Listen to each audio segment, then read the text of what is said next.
2022 में चुनाव हुआ, आदरणीय प्रधानमंत्री जी के नेतृत्व में, आपके नेतृत्व में, जब एक कमी रह गई कई सत्र में, वो कमी इस बार राजेश चौधरी जी के रूप में हम ब्रजवासियों ने पूरी करके पांचों के पांचों विधायक आपको दिए। आपने नगर निगम बनाया, पूर्ण बहुमत सदन को दिया, ब्रजवासियों ने मुकेश आरबंधु जी को मेयर बनाया, और अब हमारे लाडले विनोद अग्रवाल जी को मथुरा वृंदावन का प्रथम नागरिक 1 लाख से अधिक वोटों से जीता है ब्रजवासी। ये कमी नहीं है।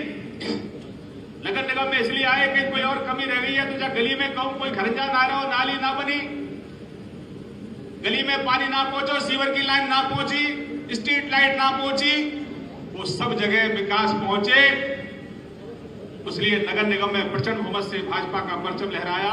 आदरणीय मुख्यमंत्री जी, हम आपकी नेतृत्व में ऐसे ही आप हमारा झंडा बुलंद करते रहे और हम सब ब्रजवासी दोनों हाथों से आपको आशीर्वाद देते रहे। इन्हीं शब्दों के साथ मैं अपनी वाणी को विराम देता हूं। वृंदावन बिहारी लाल की, गिरिराज महाराज की जय जय श्री राधे श्याम। बहुत बहुत धन्यवाद।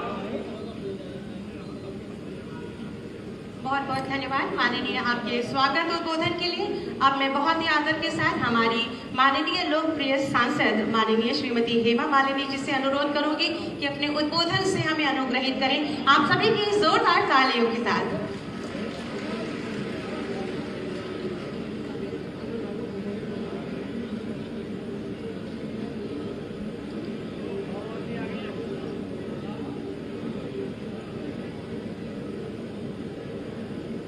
राधे राधे, बोलो बांके बिहारी लाल की, बोलो राधा रमन जी की, बोलो राधा रानी की। वसुदेव सुतम देवम कंसचाणूरमर्दनम देवकी परमानंदम कृष्णम वंदे जगद्गुरुम।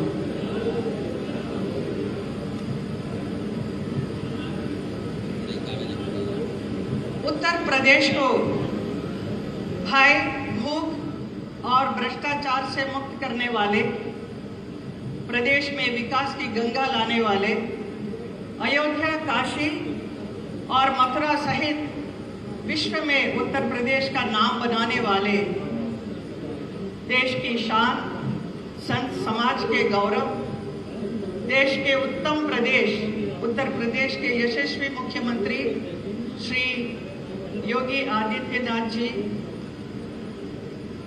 जो यशस्वी मुख्यमंत्री हैं, उनको भगवान श्री कृष्ण के इस नगरी में जन्म स्थल पर हम उनका स्वागत करते हैं, अभिनंदन करते हैं। संगठन कार्य के हमारे महारथी भारतीय जनता पार्टी के राष्ट्रीय उपाध्यक्ष, उत्तर प्रदेश के प्रभारी आदरणीय राधा मोहन जी का स्वागत, अभिनंदन। इस मंच पर उपस्थित हमारे सभी साथी विधायकों और नेतागणों और भारतीय जनता पार्टी के सभी कार्यकर्ताओं, आप सबको प्रणाम। और मथुरा वृंदावन के आप सभी जनता भाइयों बहनों और समस्त ब्रजवासियों को मेरा प्रणाम, अभिनंदन। ये 9 वर्ष के कालखंड एक ऐतिहासिक रहा है जिसकी हम सब साक्षी बने हैं। भारत आगे बढ़ रहा है, एक भारत और एक श्रेष्ठ भारत, समृद्ध भारत की दिशा में जा रही है। हमारे प्रधानमंत्री नरेंद्र मोदी जी और हमारे मुख्यमंत्री श्री योगी आदित्यनाथ जी देश की जो सेवा कर रहे हैं वो अनुकरणीय है। इन्होंने पूरी सनातन संस्कृति के साथ देश को आगे लेकर गए हैं। वसुदेव कुटुंबकम जो कहते हैं मतलब हमारे देश के और विदेश में रहने वाले हर भारतीयों को अपना परंपरा समझते हैं। ऐसे एक दो महान व्यक्तियों के बीच में मुझे मथुरा की सांसद बनकर आप सब ब्रजवासियों के बीच पिछले 9 वर्षों में काम करने का अवसर मिला। मैं अपने आप को बहुत ही गौरवान्वित समझती हूँ। ये भारत अमृत काल में जा रहा है। ये भारतीय राजनीति का स्वर्ण समय है। मोदी सरकार के 9 वर्ष और योगी सरकार के 6 वर्ष की उपलब्धियां हमारे देशवासियों के लिए भविष्य में एक बहुत ही सुनहरा अवसर प्रदान कर रहा है।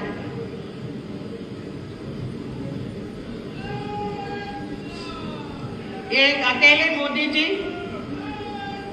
सब पर भारी, कुछ भी कर लो नहीं आएगी किसी की बारी।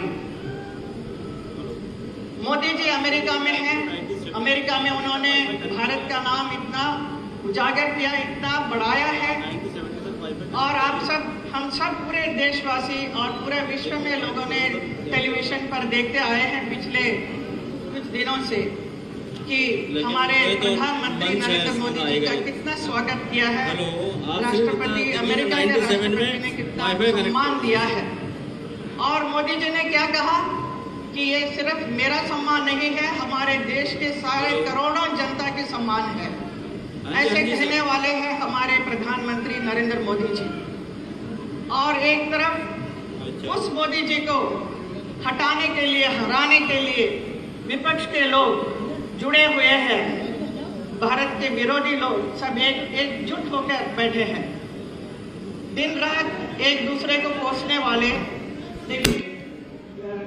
मोदी जी के विरोधी बनकर ये सब एक साथ हो गए हैं। ये बहुत ही आश्चर्य की बात है। वो सब षड्यंत्र कर रहे हैं कि कैसे मोदी जी को हटाया जाए। आजकल विपक्ष में लोग मोदी जी के लिए जो अपशब्द कहते हैं वो बहुत ही खराब है। वो पूरे देशवासी कभी उसे माफ नहीं करेंगे। इसके बदले में उनको मालूम है कि 2024 में क्या होने वाला है। मोदी सरकार 9 साल किसी वरदान से कम नहीं है। करोड़ों लोगों को गरीबी की चुंगल से बचाया है मोदी सरकार ने। इन कांग्रेस लोगों ने देश के किसानों के साथ मजाक किया है और बदहाल रखा था, लेकिन मोदी सरकार ने उन सभी किसानों को खुशहाल रखा है। आज मोदी जी के राज और योगी जी के राज में भूख, भय और भ्रष्टाचार मुक्त हो चुका है। तभी तो आप देख सकते हैं हर घर में अभी जितने भी हमारे देशवासी हैं भूखा नहीं सो सकता है। आज हर गरीब के घर में शौचालय है, हर घर में बिजली है और बैंक के जनधन खाता है और खाता में पैसा भी है। मुफ्त चिकित्सा है, मुफ्त शिक्षा है, गरीब वंचित के साथ न्याय है। 2014 में आप देख सकते थे कि हमारे रेलवे स्टेशन की हालत कैसी थी। मैं भी यहाँ पर जब सांसद बनी थी तो बहुत ही खराब लगता था मुझे, लेकिन हम लोगों ने मिलकर इस यहाँ के आपके मथुरा की जो रेलवे स्टेशन है और यहाँ पर कैंट का भी स्टेशन आप देखिए कितना सुंदर बन चुका है। ऐसे पूरा देश के हर जगह बना है और हर जगह आज वंदे मातरम और बुलेट ट्रेन चल रहा है। ऐसे ही आप देख सकते हैं पूरा इंफ्रास्ट्रक्चर पूरा देश में आप एक्सप्रेस हाईवे देख सकते हैं जो कितना खूबसूरत बनाया गया है। ऐसे एक विकास, बहुत विकास हुआ है। इसमें से मैं आज सिर्फ थोड़ी सी मैं बता रही हूँ क्योंकि बहुत सारे लोग बोलने वाले हैं। आज हर घर में जल मिल रहा है और अनंत भंडार है, रोजी और रोजगार है। पहली बार इतना मान सम्मान है, जन जीवन खुशहाल है, फलता फूलता व्यापार है। ये मोदी सरकार है। आज हम नए भारत में हैं, नया उमंग है, नई ऊर्जा है। फिर से अंधकार न आए, 2024 में फिर से मोदी सरकार। जय हिंद, भारत माता की जय। Thank you so much. देश पत्नी श्री धर्म सिंह,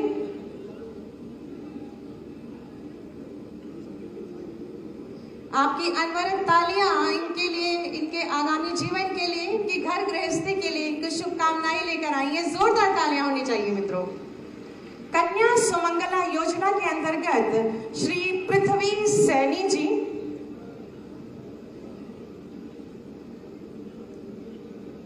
कन्या उत्तर प्रदेश मुख्यमंत्री कन्या सुमंगला योजना के अंतर्गत सभी श्रेणियों को मिलाकर कुल 15,000 की धनराशि प्रदान की जाती है।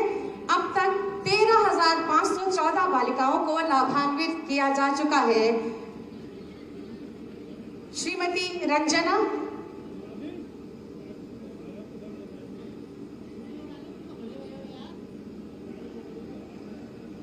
आप सभी जोरदार तालियां लगातार बजा। राधे राधे, राधे राधे। बोले बांके बिहारी लाल की, बांके बिहारी लाल की, राधा रानी की, भारत माता की, भारत माता की। वंदे वंदे वंदे। प्रधानमंत्री मोदी जी के 9 वर्ष की यशस्वी कार्यकाल की उपलब्धियों को लेकर के आयोजित आज की इस जनसभा में भारतीय जनता पार्टी के प्रदेश के प्रभारी पूर्व केंद्रीय मंत्री माननीय राधा मोहन सिंह जी, प्रदेश सरकार में मेरे सहयोगी मंत्रीगण चौधरी लक्ष्मी नारायण जी, श्री संदीप सिंह जी, लोकप्रिय सांसद तथा जिन्होंने भारत की कला को वैश्विक मंच पर एक नई पहचान दी है, माननीय श्रीमती हेमा मालिनी जी, यहां के हमारे लोकप्रिय विधायकगण, प्रदेश सरकार के पूर्व मंत्री श्री श्रीकांत शर्मा जी,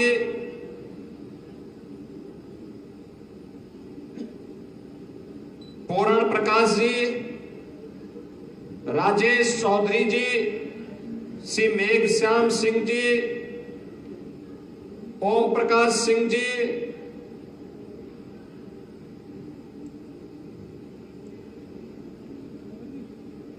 चौधरी तेजवीर सिंह जी,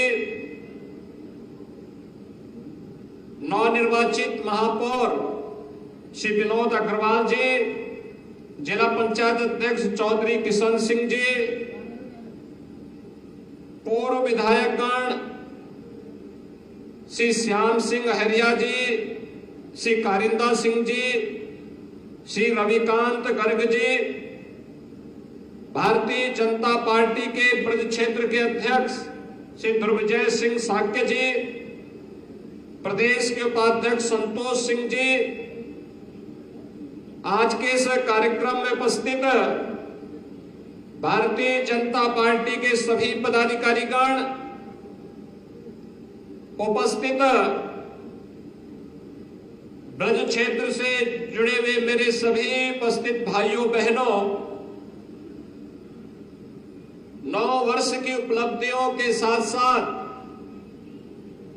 ब्रज क्षेत्र को विकास की कुछ योजनाओं की सौगात भी मिले। 208 करोड़ रुपए की परियोजनाओं के लोकार्पण और शिलान्यास के अवसर पर मैं आप सबका हृदय से अभिनंदन करते हुए बधाई देता हूं और मंच पर उपस्थित माननीय सांसद, माननीय विधायकों को इन पूरे कार्यों में पूरी लगन के साथ कार्य करने के लिए हृदय से धन्यवाद भी देता हूं। भाइयों बहनों, 9 साल बेमिसाल और भारत हुआ खुशहाल। सचमुच ये 9 वर्ष भारत के, स्वतंत्र भारत के इतिहास में उपलब्धियों से भरा पड़ा है और ये उपलब्धियां हर दिन, हर प्रसंगों के माध्यम से, प्रकरण के माध्यम से हम सबको देखने को मिलता है। कल आपने देखा होगा जब अमेरिकी सीनेट को प्रधानमंत्री मोदी जी संबोधित कर रहे थे। अमेरिका दुनिया का सबसे बड़ा, यानी दुनिया के सबसे बड़ी ताकतवर एक महाशक्ति के रूप में अमेरिका जाना जाता है और वहां पर प्रधानमंत्री मोदी जी के स्वागत के लिए जो अमेरिकी सीनेट उतावला दिखाई दे रही थी, अमेरिका के अंदर जो उत्साह था, दुनिया का कोई ऐसा शख्स नहीं रहा होगा आर्थिक जगत का भी जो मोदी जी से मिलने के लिए उतावला न दिखाई देता रहा हो। भाइयों बहनों, ये है नए भारत की नई पहचान जो प्रधानमंत्री मोदी जी के यशस्वी नेतृत्व में 9 वर्षों के अंदर भारत ने अर्जित किया है। ये वैश्विक मंच पर भारत को मिल रहा है सम्मान, ये सामान्य सम्मान नहीं है, ये भारत की 140 करोड़ लोगों को मिल रहा सम्मान है और भारत के 140 करोड़ लोगों का सिर गौरव के साथ दुनिया के मंच पर उठाने का एक अवसर देता है।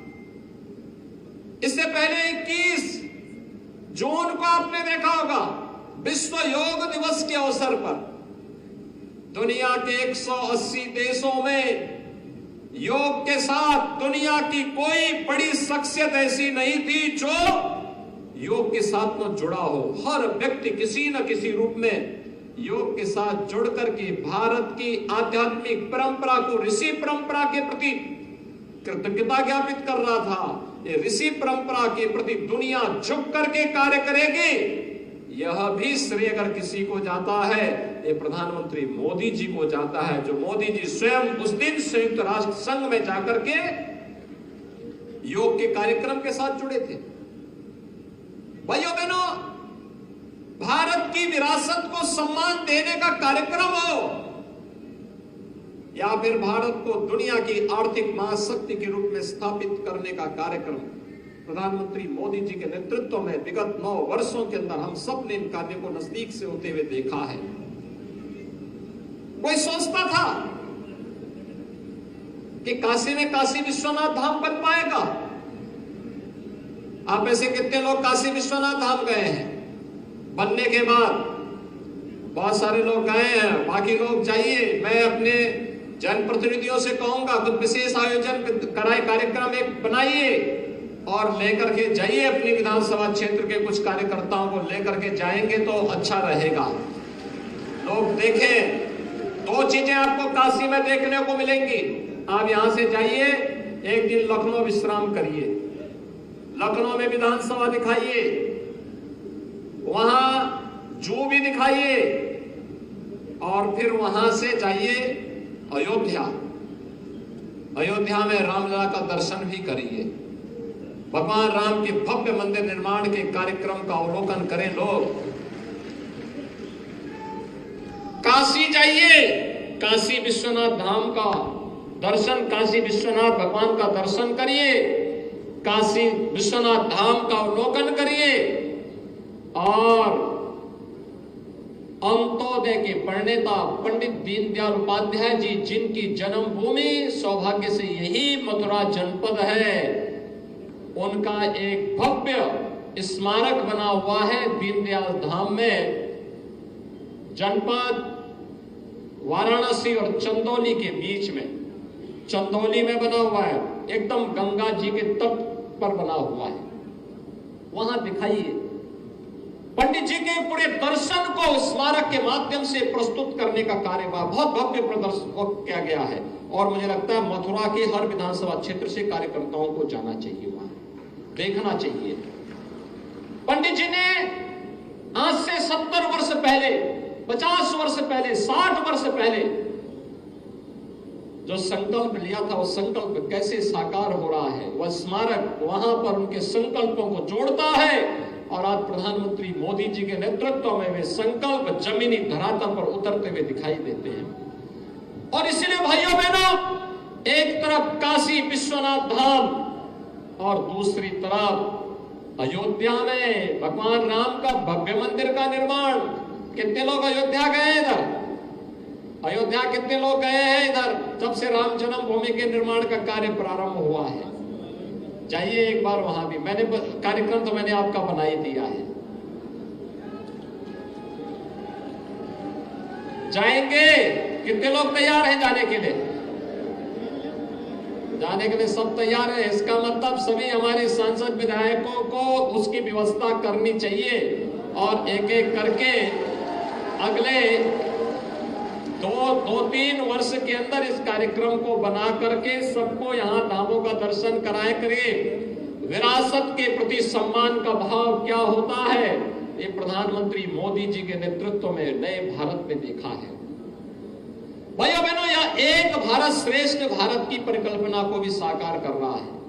और मैं इसलिए कह रहा हूं, आप उधर जाएंगे तो मैं वहां के जनप्रतिनिधियों से कहूंगा कि वे मथुरा, वृंदावन, बरसाना, गोकुल, नंदगांव, इन तीर्थों का दर्शन करने के लिए वहां की जनता को लेकर के भी जाएं, वहां के कार्यकर्ताओं को लेकर के भी जाएं,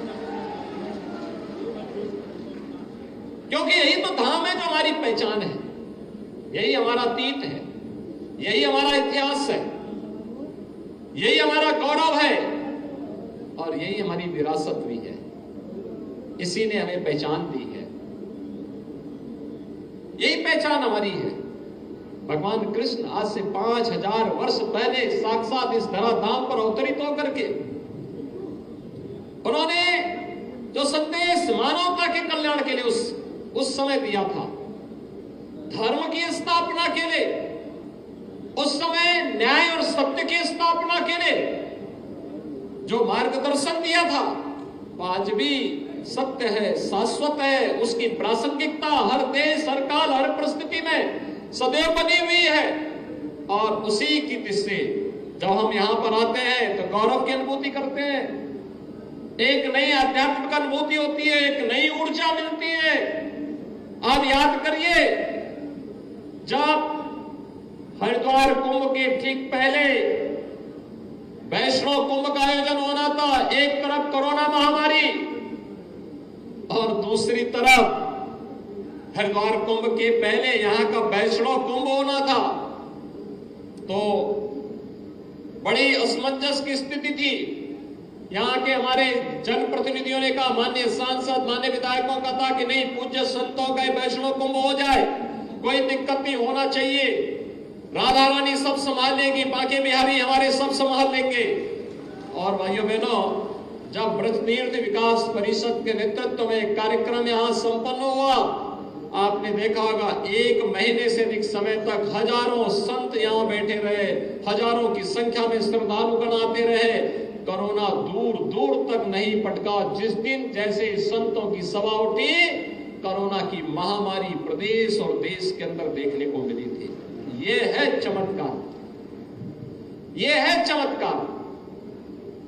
शांतिपूर्ण तरीके से यमुना मैया की कृपा भी थी बनी हुई, राधा रानी की कृपा बनी हुई थी, बांके बिहारी की कृपा बनी हुई थी, और किस रूप में शांतिपूर्ण तरीके से सारे कार्यक्रम संपन्न हुए हैं। और अभी ब्रज क्षेत्र के विकास के लिए जिस प्रकार की योजनाएं तैयार हुई हैं, भाइयों बहनों, ये योजनाएं जिस दिन जमीनी धरातल पर उतर करके पूरी प्रभावी ढंग से लागू हो गई, एक बार फिर से हमें द्वापर युग की याद को ताजा करा देगा। फिर से मथुरा, वृंदावन, गोकुल, नंदगांव, बरसाना, ये सभी एक बार हमें द्वापर युग की स्मृतियों को ताजा करवा देंगे और हमें फिर से अपने तीर्थों के विकास के लिए कार्य करना है। और विगत 9 वर्ष के अंदर अयोध्या में भगवान राम का भव्य मंदिर का निर्माण का कार्य चल रहा है। केदारनाथ में केदारनाथ धाम, और भाइयों बहनों महाकाल में महालोक का निर्माण भी हो रहा है। गुजरात के सोमनाथ में सोमनाथ धाम के पुनरुद्धार का भव्य कार्यक्रम चल रहा है। देश के अंदर अन्य अनेक क्षेत्रों में इस प्रकार के भव्य कार्यक्रम एक तरफ चल रहे हैं, वहीं इंफ्रास्ट्रक्चर डेवलपमेंट के कार्यक्रम भी किस युद्ध स्तर पर चल रहे हैं। Highway, railway, expressway, waterway, airport, ये सभी सुविधाएं बहुत शीघ्र हम लोग मथुरा वृंदावन के लिए हेलीकॉप्टर की सेवा प्रारंभ करने जा रहे हैं, जिससे लोग आसानी से आगरा से भी और नोएडा, ग्रेटर नोएडा से भी दिल्ली से यहां जुड़ सके, लोग आ सके। ये सेवाएं लोगों की सुविधा के लिए आज देश के अंदर इस क्षेत्र में व्यापक परिवर्तन हुआ है। कल्पना करिए, जब 1947 से 2014 तक देश के अंदर मात्र 74 एयरपोर्ट बने थे, और 14 से लेके 22 के बीच में, 23 के बीच में 74 नए एयरपोर्ट बनाए गए प्रधानमंत्री मोदी जी के नेतृत्व में। याद करिए, उत्तर प्रदेश में 1947 से लेके 2017 तक मात्र 12 गवर्नमेंट मेडिकल कॉलेज बन पाए थे, और 2017 से लेके 2023 के बीच में उत्तर प्रदेश के अंदर अब तक 59 मेडिकल कॉलेज बन चुके हैं, और बहुत शीघ्र 1 डिस्ट्रिक्ट 1 मेडिकल कॉलेज की तरफ हम बढ़ जाएंगे। 1947 से लेकर के 2014 तक देश के अंदर मात्र 6 एम्स बने थे, और 2014 से लेके 2022-23 के बीच में 22 एम्स का निर्माण देश के अंदर हो चुका है। भाइयों बहनों, हर एक क्षेत्र में देश ने नई प्रगति की है, एक नई उड़ान भरी है।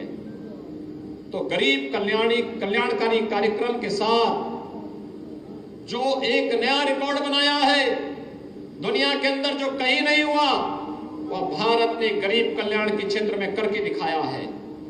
आपने देखा होगा, कोरोना जैसी महामारी के दौरान दुनिया जब पस्त थी, असमंजस की स्थिति में थी, मोदी जी नई नई योजनाओं को बना रहे थे। कहीं वैक्सीन का निर्माण, कहीं पे नेशनल एजुकेशन पॉलिसी को बढ़ाना, और गरीब कल्याण के लिए अनेक योजनाएं चलना, मजदूरों को भरण पोषण भत्ता देना, गरीबों को राशन की सुविधा का लाभ देना, उज्ज्वला योजना के लाभार्थियों को उस कालखंड में फ्री में रसोई गैस के सिलेंडर उपलब्ध करवाना, जनधन अकाउंट धारी हर माता के खाते में सीधे पेमेंट आना, बड़े पैमाने पे कार्य हुआ। भारत अकेला देश है, भाइयों बहनों, आपके सामने मुझे बोलने में कोई संकोच नहीं, एक भारत है। कोरोना कालखंड में लगातार 3.25 वर्ष से अपने लोगों को 80 करोड़ लोगों को फ्री में राशन की सुविधा का लाभ दे रहा है, और दूसरी तरफ पाकिस्तान है, उसकी दरिद्रता पर दुनिया आज हंसती है। वहां 1 जून रोटी के लिए किस प्रकार से छीना झपटी हो रही है, यह भी आपके सामने दृश्य है, दुनिया के सामने दृश्य है। 140 करोड़ लोग खुशहाली से भारत का निर्माण और एक नए भारत को देख रहे हैं। जब भारत अपनी आजादी का अमृत महोत्सव मना रहा था और आजादी के अमृत काल के प्रथम वर्ष में प्रवेश किया, उस समय भारत के साथ 2 बड़ी उपलब्धियां जुड़ी। एक, जिस ब्रिटेन ने भारत पर लगभग 200 वर्षों तक शासन किया, उसे पछाड़ करके भारत दुनिया की 5वीं बड़ी अर्थव्यवस्था बनता है। और दूसरा, G20 के देशों की अध्यक्षता भी प्रधानमंत्री मोदी जी के नेतृत्व में भारत कर रहा है। और दूसरी तरफ पाकिस्तान जब अपनी आजादी का अमृत महोत्सव मना रहा है, तो भाइयों बहनों, उस समय पाकिस्तान के सामने भोजन के लाले पड़ रहे हैं। किस प्रकार से छीना झपटी और ये गली मोहल्ले आपको याद आ रहे होंगे इस समय। और ये दृश्य दिखाता है कि जैसी करनी वैसी भरनी। उसने जैसा किया है हिंदुस्तान के लिए, आज उसका फल भोग रहा है। अपने पापों को फसल काटने के लिए वो मजबूर है। और इसीलिए आज हम सब आपके बीच आए हैं, चाहे वह गरीबों का मकान, 3.5 करोड़ गरीबों को मात्र 9 वर्ष में सिर ढकने के लिए छत मिल जाए। उत्तर प्रदेश में 54 लाख गरीबों को एक आवास मिला है। देश के अंदर 12 करोड़ गरीबों को फ्री में शौचालय, उत्तर प्रदेश में 2 करोड़ 61 लाख गरीबों को फ्री में शौचालय की सुविधा का लाभ मिला है। हर गरीब को फ्री में स्वास्थ्य बीमा का कवर मिलना, तीर्थ स्थलों का विकास होना, रोजगार की नई संभावनाओं को विकसित करने के लिए जो कार्यक्रम हुए हैं, किसानों को किसान सम्मान निधि के साथ जोड़ने का जो कार्य हुआ है, दुनिया के अंदर कहीं नहीं हुआ। फ्री वैक्सीन अकेले भारत ने अपने नागरिकों को दिया, अमेरिका ने भी इतनी वैक्सीन अपने देश में नहीं दे पाया। और इसलिए भाइयों बहनों, यह 9 साल बेमिसाल है, भारत खुशहाल है। और इस एक भारत और श्रेष्ठ भारत की प्रधानमंत्री मोदी जी के इस मिशन के साथ हम सबको जुड़ करके भारत को 2027 तक दुनिया की तीसरी बड़ी अर्थव्यवस्था के रूप में स्थापित करना है, तो 2024 में फिर से मोदी जी के नेतृत्व में भारतीय जनता पार्टी की सरकार को लाना ही होगा। यह देश के हर नागरिक का संकल्प होना चाहिए। यह मथुरा वासियों की जिम्मेदारी होनी चाहिए, ब्रज क्षेत्र के निवासियों की जिम्मेदारी भी होनी चाहिए। और मैं तो आपका अभिनंदन करता हूं कि आपने इस जिम्मेदारी का निर्वहन किया। 100% परिणाम। हेमा जी को आपने लगातार चुनाव जिताया। विधानसभा चुनाव हुए 17 में 4, तो 22 में 5 के 5 ये भाजपा की झोली में चले गए। और जब महापौर का चुनाव हुआ तो विनोद अग्रवाल जी को भी आपने 1 लाख से अधिक मतों से चुनाव जिता करके भेज दिया। भाइयों बहनों, मैं आभारी हूं, आपका धन्यवाद देता हूं कि मथुरा वासियों ने, मथुरा वृंदावन वासियों ने महापौर के चुनाव में भारतीय जनता पार्टी को, नगर निकाय चुनाव में भारतीय जनता पार्टी को भारी बहुमत से विजयी बना करके भारतीय जनता पार्टी के कार्यकर्ताओं को सेवा का एक अवसर दिया है।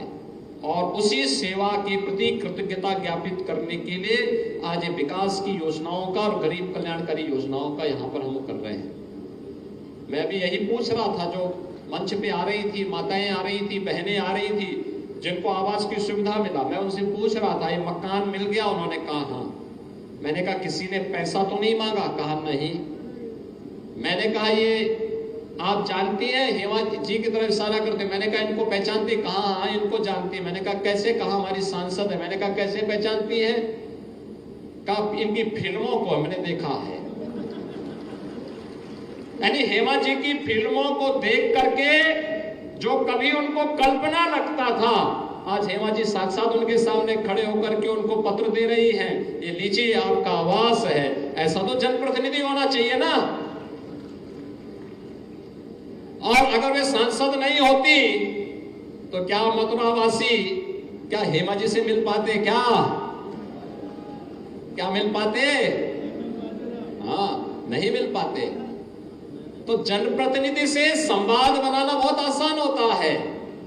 अगर वो केवल फिल्मों में ही काम करती तब तो कोई नहीं मिल पाता, सामान्य नागरिक नहीं मिल पाता उनसे। लेकिन आज वे फिल्मों में कला को, तो उच्च कोटि के कला को राष्ट्रीय और अंतर्राष्ट्रीय मंच पर एक नई ऊंचाई प्रदान कर रही है। भारत की कला को वैश्विक मंच पर एक नई पहचान उन्होंने दी। लेकिन साथ साथ जनप्रतिनिधि के रूप में भी एक जनप्रतिनिधि को किस प्रकार से कार्य करना चाहिए, लगातार जब भी उनका फोन आता है विकास के बारे में, ब्रज क्षेत्र के विकास के बारे में, यहां के उत्थान के बारे में, यहां के गरीब कल्याण के बारे में, यहां के विभिन्न कार्यक्रमों के बारे में, वो लगातार चिंतित होकर के बोलती है इन कार्यक्रमों को इस रूप में करना चाहिए, ये अभियान इस रूप में चलना चाहिए। और मुझे बहुत अच्छा लगता है कि जनप्रतिनिधियों के साथ संवाद, सभी हमारे विधायकों के साथ, विधान परिषद सदस्यों के साथ, महापौर के साथ, सबके साथ बेहतर समन्वय करके विकास के बारे में चिंता, हमारे सांसद, हमारे विधायक, हमारे विधान परिषद सदस्य, हमारे महापौर, हमारे चेयरमैन, ये सभी लगातार विकास के बारे में चिंता करते हुए लगातार उसके लिए अपनी ओर से प्रयास करते हैं, सरकार से पहल करते हैं, विकास के लिए पैसा लाते हैं और ब्रज तीर्थ विकास परिषद इन सब के साथ मिलकर के यहाँ के समग्र विकास के लिए निरंतर आगे कार्य कर रहा है। एक नई पहचान दिला रहा है ब्रज क्षेत्र को, और ब्रज क्षेत्र को उसकी पहचान दिलाना ही पड़ेगा, इसको दिलाना पड़ेगा। दुनिया आती है यहां पर, दुनिया आती है, प्रतिवर्ष करोड़ों की संख्या में लोग आकर के बड़ी श्रद्धा के साथ आते हैं। उस श्रद्धा को सम्मान देना पड़ेगा, उस श्रद्धा को बनाए रखना पड़ेगा। हमें अपने ब्रज क्षेत्र को भौतिक दृष्टि से भी, आध्यात्मिक और सांस्कृतिक दृष्टि से भी उसी समग्र विकास की ओर आगे बढ़ा करके लेके चलना होगा। और इसलिए जब भी मुझे अवसर मिलता है, मैं आकर के यहाँ पे बांके बिहारी और राधा रानी की कृपा, मां यमुना की कृपा प्राप्त करने, उनका आशीर्वाद प्राप्त करने के लिए जरूर आता हूं कि उनकी कृपा बनी रहे, प्रदेश विकास के पथ पर ऐसे ही आगे बढ़ता रहे और यह क्षेत्र अपनी पहचान के माध्यम से प्रदेश और देश को एक नई पहचान दे सके। इस दृष्टि से यहाँ पर आकर के हम लोग अपने आप को धन्य धन्य महसूस करते हैं। आज भाइयों बहनों, ये 208 करोड़ रुपए की परियोजनाएं, कुछ का लोकार्पण, कुछ का शिलान्यास, नई नई योजनाएं, हर प्रकार की योजनाएं, और ये योजनाएं आने वाले समय में आप देख, कल्पना, जो चीजें कभी कल्पना हुआ करती थी, कोई सोचता था हर घर में नल लगेगा पीने के लिए, पानी के लिए, अब खारा पानी बहुत दूर की बात होगी। हर घर में बहुत शीघ्र, हर घर में, चाहे वह नगर हो चाहे वह गांव हो, शुद्ध पेयजल। लेकिन हमारी जिम्मेदारी भी बढ़ जाती है, वर्षा की एक एक बूंद पानी को सुरक्षित रखना, जल संरक्षण के लिए भी हमें तैयार होना होगा। वर्षा काल आने वाला है, अधिकाधिक वृक्ष लगाना, जल संरक्षण के उपाय के साथ जुड़ना, प्लास्टिक मुक्त ब्रज क्षेत्र को बनाना, गंदगी के खिलाफ अभियान चलाना, हमारा गांव भी आत्मनिर्भर बने, स्वच्छ बने, सुंदर बने, हमारा नगर, हमारा वार्ड, हमारा मोहल्ला स्वच्छ और सुंदर बने, ये कार्यक्रम निरंतर आगे बढ़ाने की आवश्यकता है। और उसी को लेकर के यहां पर हमारे सभी विधायकगण, एमएलसी, चाहे हेमा जी हो, चौधरी लक्ष्मी नारायण जी हो, श्रीकांत शर्मा जी हो, मेघ श्याम जी हो, पूरण प्रकाश जी हो, राजेश चौधरी जी हो, ओम प्रकाश सिंह जी हो, विनोद अग्रवाल जी हो, ये सभी लोग उसी अभियान को आगे बढ़ाने का कार्य कर रहे हैं। और इस अवसर पर मैं एक बार फिर से अपने सभी जनप्रतिनिधियों का हृदय से अभिनंदन करता हूं। मैं धन्यवाद देता हूं माननीय राधा मोहन सिंह जी को, वे आज इस कार्यक्रम में विशेष रूप से आए हैं और आज इस कार्यक्रम में भागीदार बन करके आप सबके साथ उनका, आपको भी मार्गदर्शन प्राप्त हुआ। हमारे क्षेत्रीय अध्यक्ष, हमारे यहाँ के अन्य पदाधिकारीगण, सभी लोग, संगठन के पदाधिकारीगण मिलकर के सभी लोग इन कार्यक्रमों को सफलता की नई ऊंचाई तक पहुंचाने का कार्य कर रहे हैं। मैं इस अवसर पर एक बार फिर से आप सबको इन सभी योजनाओं का हृदय से बधाई देता हूं। महापौर के चुनाव में जो समर्थन आपने दिया उसके लिए भी आपको हृदय से धन्यवाद देता हूं और आपको इस बात के लिए आश्वस्त करता हूं कि प्रधानमंत्री मोदी जी के मार्गदर्शन और उनके नेतृत्व में हमारा ब्रज क्षेत्र द्वापर युग की उस संकल्पना को एक बार फिर से साकार करने के लिए पूरी प्रतिबद्धता के साथ कार्य करेगा। आप सबके प्रति मेरी शुभकामनाएं, धन्यवाद, जय हिंद। मेरे साथ एक बार बोलेंगे, बांके बिहारी लाल की, बांके बिहारी लाल की, राधे रानी की, राधे रानी की, यमुना मैया की, यमुना मैया की, जय जय श्री राम।